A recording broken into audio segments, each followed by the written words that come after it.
Okay, so check out this monster monitor, which I added for my microscope, which is actually under this little thing.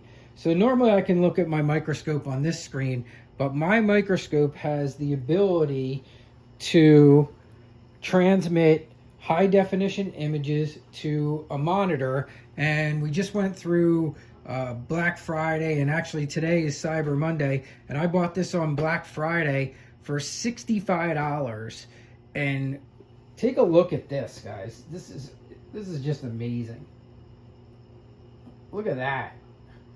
I mean, how great is that? Just a fantastic picture. I can see the bevel, and so what we're seeing here is we're still seeing that we have some grind there down at the very bottom, which might need to be either ground a little more, or usually a lot of times honing will take that out. Now this is a very serious microscope. This one zooms in a lot more than my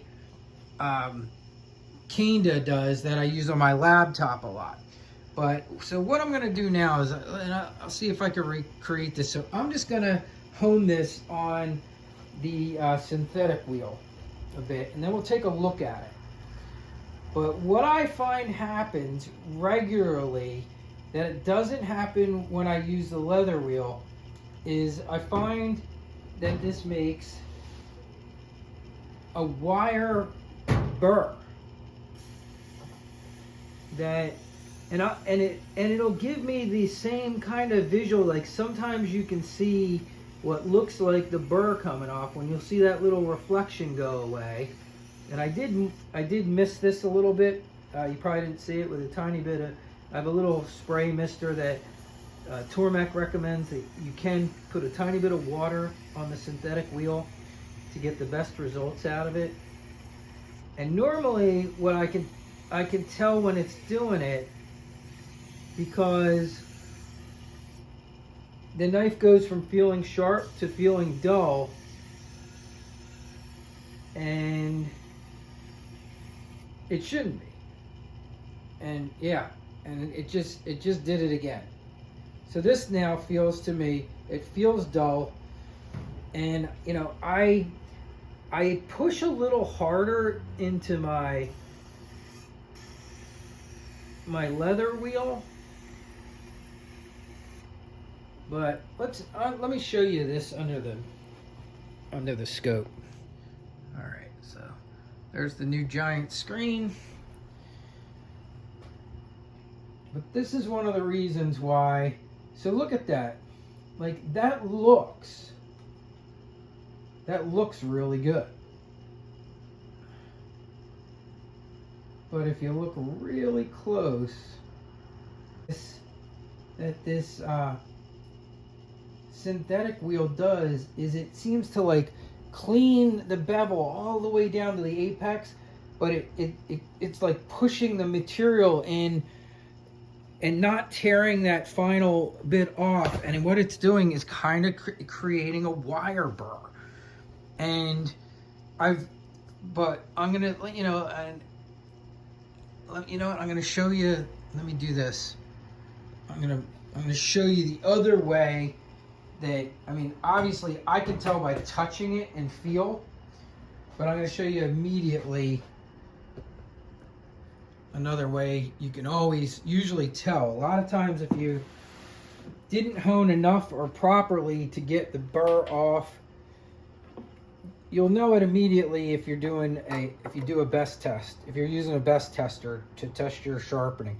And if you see a really horrible number after you just ground it well, and like as you can see from that view right there, it looks like it's ground all the way down to the apex, and that should be really sharp, and it's not.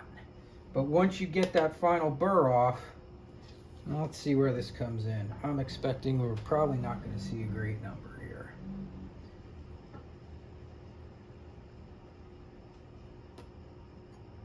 $249, which for a Nikiri, yeah, that's not good. And so I expect to see way better on that. So now I'm gonna go and let's try the Tormek wheel, leather wheel. And I'll just do this the way I would normally do this. And I still like usually go from the Tormek leather wheel to my 1x30 with a diamond abrasive on there, usually around a 2.5 micron abrasive, and already it's gone. I can already feel it. I mean, I haven't even touched it to a diamond abrasive on the leather wheel, but it definitely grabs and removes the burr. You know what? Let's immediately, I'll show you immediately the difference. Let's do another test here. I bet we're gonna see a significant drop. All right, so we were at 250, and I didn't even look at the scope to see if we got all of it, but I mean, it feels significantly better. I mean, at 250 it's gonna cut paper grade, so paper's not gonna be your best indicator necessarily here. So let's zero that out. Let's see where we're at here. 142. So we're already down to 142 from 250. Just using the leather wheel. So now, you know what? Let's take a quick look. Let's look at the scope.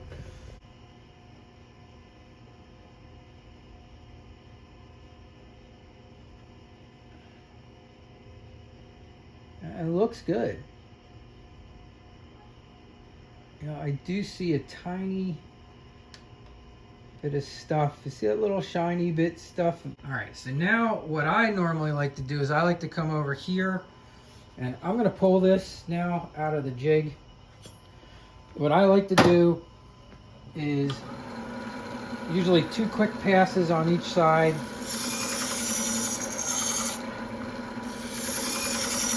With a leather strop with diamond paste on it. And I find that usually gets any remaining burr off and gives us a really beautiful edge. It feels incredibly sharp. Let's do a little test. Yeah, it's push cutting. Push cutting, no problem.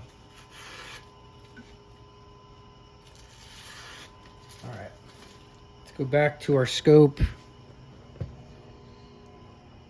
And I could probably make some adjustments on this monitor, maybe even brighten it up a little bit. Hopefully you guys can see that well. I'm gonna spray off and wipe off this blade here. Because after I have the leather hone, it does leave all kinds of little particles on it. Let's see how it looks now.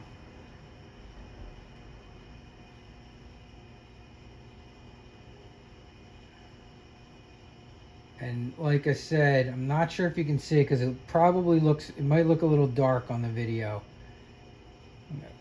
But that is also a good indicator. I'm gonna angle this.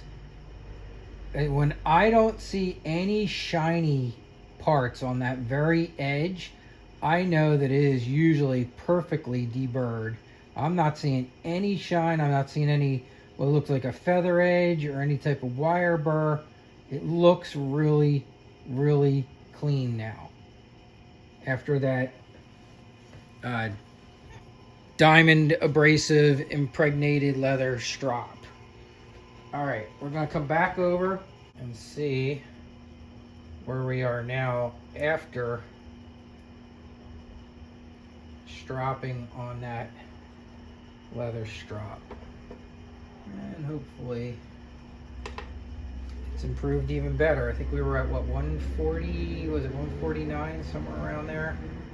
All right, let's see. 137. So a little bit better. Sometimes I like to see even a little better than that, but I mean, considering where this came in at, it was probably up around 600 or so, maybe even higher. 137 is a great number. Very, very sharp, nicely restored edge. But I just wanted you guys to see that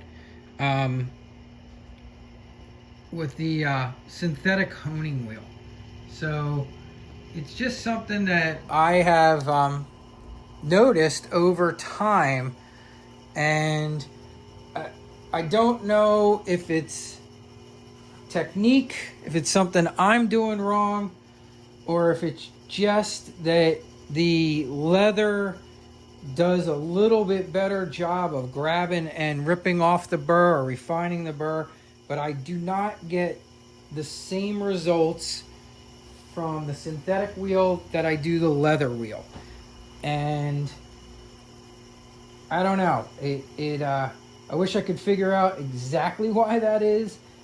And the synthetic does do a very nice job, like I said, of cleaning up the bevel. It does a nice job of mirroring it, but I find, at least in my situation where I'm using CBN, I find it's just not getting rid of that burr as well as the leather wheel does. So just an interesting thing I figured I'd share with you guys. And although I love the way that feels, and I hope anybody that might have purchased that under my recommendations, I hope I didn't kind of steer you in the wrong direction. I actually do prefer my leather strop over that one now. Now, it could be me, it could be operator error, it could just because I'm very used to using my leather strop. Maybe I need to push harder into the synthetic one. I got a whole bunch of shoes here that someone sent in that I can continue to test this on, but that's been my experience with that. But as I've said before too, my favorite thing to strap on, I can even sometimes skip these, and it's just going to my 1x30 over there with a leather strap. And I got multiple leather straps. I have a leather strap that's impregnated with Tormek paste, and that works great on the 1x30. It's a lot faster, and I think that might also be part of what's going on there, is that the CBN wheels just really create a really solid, strong burr, and it really needs either higher RPMs or just something stronger to refine that burr. All right, guys, so that's it for this video, and I'll check in with y'all later. And I will, if you want, I can leave links to the monitor. It takes HDMI or like a regular computer stuff. My Tomlov microscope has an HDMI out, and that's what I'm using that for now. All right, have a great day, everybody, and I'll talk to y'all later.